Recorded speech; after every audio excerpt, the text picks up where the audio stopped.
Right. Hi again, everyone. So today is going to be our second installment on utilitarianism and looking at utilitarianism from an Eastern perspective rather than Western perspective. So Shantideva is an ancient Indian Buddhist philosopher who gives justification for utilitarianism uh, uh, uh, nearly 2,000 years before Mill ever exists, right? So it's fascinating.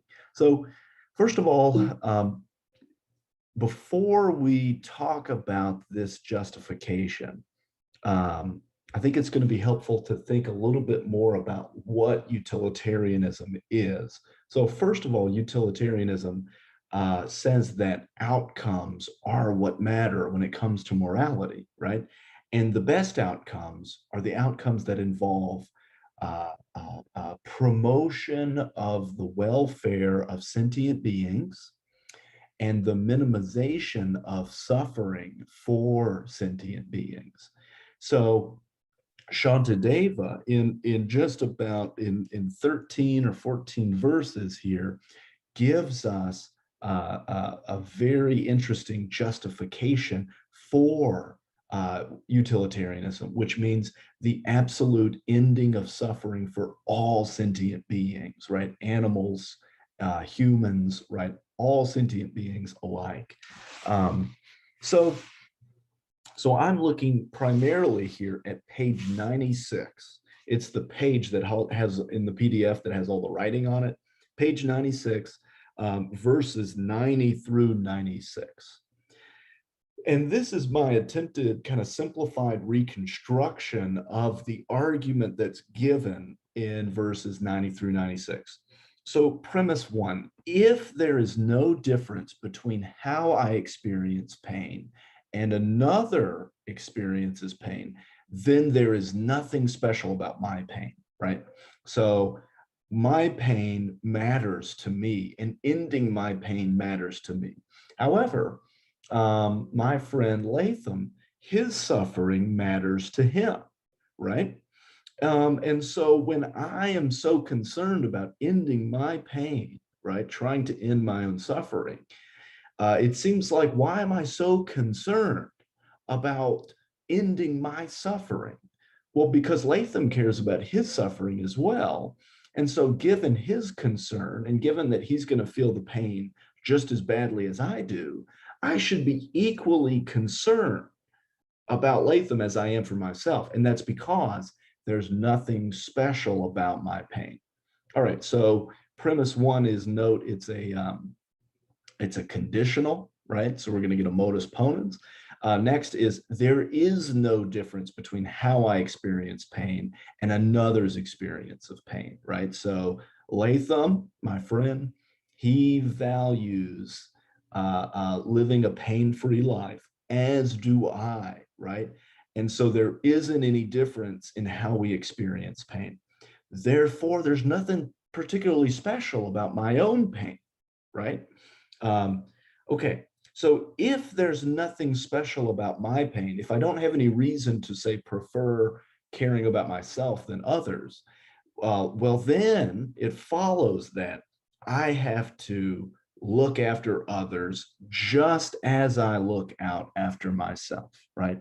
And looking out here is ending the pain or ending the suffering of, right? So, for instance, if I have a headache, I go and I pop 2 aspirin and the pain goes away, right? That is my volition is sort of bent on ending my own pain, right? But if Latham has a headache too, then I ought to be just as concerned about his pain as I am about my own pain. So it follows that I have to look out after others as I do myself, right? I'm looking out after others in just precisely the same way that I'm looking out for myself. There's nothing special about me, right? And so I have to be impartial between myself and ending my pain and ending the pain of other people, right? Just like so why is this utilitarianism? Well, utilitarianism says that it's all about aggregate welfare.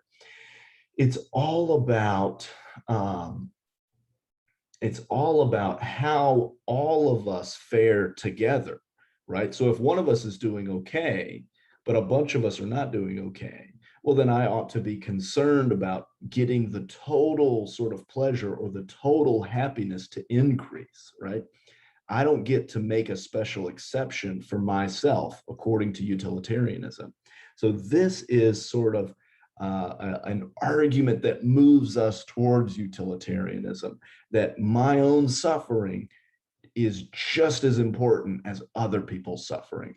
So this is the first justification here. So verses 90 through 96, you can kind of see this kind of logical structure. It's probably a little bit more sophisticated, but I'm trying to make it pretty simple for us. And then we get a second justification for utilitarianism. So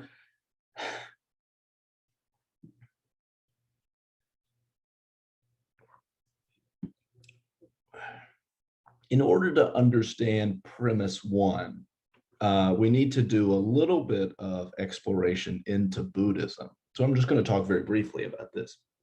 So what is premise one? It's when you prevent the future or your own future suffering, right? You are preventing the suffering that will happen to a different person, right? So for instance, let's suppose that I buy, say, a bottle of aspirin, right? And when I buy a bottle of aspirin, my intent is not to end the headache that I have right now. Rather, I buy the aspirin in order to prevent future suffering. And I should be concerned about ending my own future suffering. Now, what premise one is saying, when I am concerned about preventing future suffering, I'm not really concerned about me as I am now, but rather I'm concerned about that future person. Well, that future person, according to Buddhism, is not really me. That's a whole different, totally different person. Because according to Buddhism, there is no self. There is no static thing that exists for your whole life. So from moment to moment, you are a different person. There is no you, essentially. Rather, there's just a collection of different people existing one after the other, after the other, after the other, right? So when I'm concerned about my own future suffering, I'm not actually concerned about me. I'm rather concerned about some other guy, right, who looks a whole lot like me, but he's still a different person than I am, according to Buddhism, right? Okay, so with that explanation of premise one, when we prevent future suffering, we prevent the suffering that's going to happen to a different person. With that in place, let's move on with the argument. Premise two, if you prevent future suffering for you or for yourself, who does not experience the suffering, then you must prevent the suffering of other people. So the idea here is that, look, you in the future are just as a different person as, say, you are with your friend or your mother or a stranger, right? So when you benefit yourself in the future, that's no different than benefiting a stranger or another person, right? So premise three is we tend to prevent future suffering for ourselves. So therefore, by modus ponens, we must prevent the suffering of other people too, right? So there's nothing special about our own suffering. And when it comes to preventing suffering, we are preventing suffering of other people, of our future selves, which are actually different people altogether. And so, as a conclusion, we have to be equally concerned about the suffering of other people, just as we are about our own future suffering.